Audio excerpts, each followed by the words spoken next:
So, for close to 80 years, people who ask questions about UFOs are written off as deranged conspiracy mongers. Oh, shut up about UFOs. Then we learned about something called the Advanced Aviation Threat Identification Program. It was an operation at the Pentagon, cloaked from public scrutiny, that studied UFO sightings for a very long time. It was completely real, because those sightings are real. The Defense Intelligence Agency has just released that program's 2010 report on UFOs. And among other things, the document tells us the government can prove that UFO sightings have caused radiation burns, paralysis, and brain damage. The report also says that some people who saw UFOs experienced, quote, perceived time suspension. They also saw ghosts and other spirits. Ghosts and other spirits. In all, that report lists Involved 42 cases with of time adverse loops effects and from medical UFOs. files, 300 Thank you adverse very effects from much. unpublished cases, whatever that means.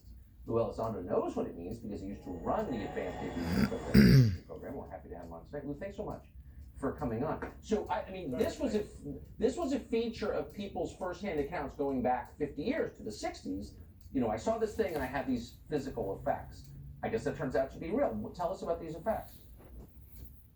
Yeah, Tucker, actually, it's even more than that. This is not, you know, the notion of where, let's say, grandma saw some lights in the backyard.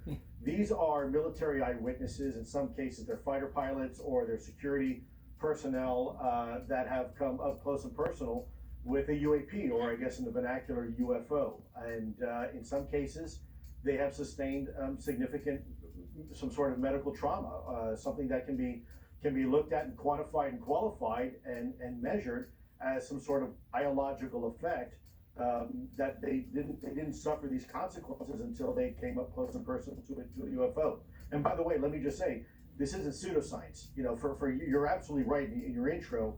For many years, we've been told, oh, you know, this is silly and whatnot, and this topic is really not to be taken seriously.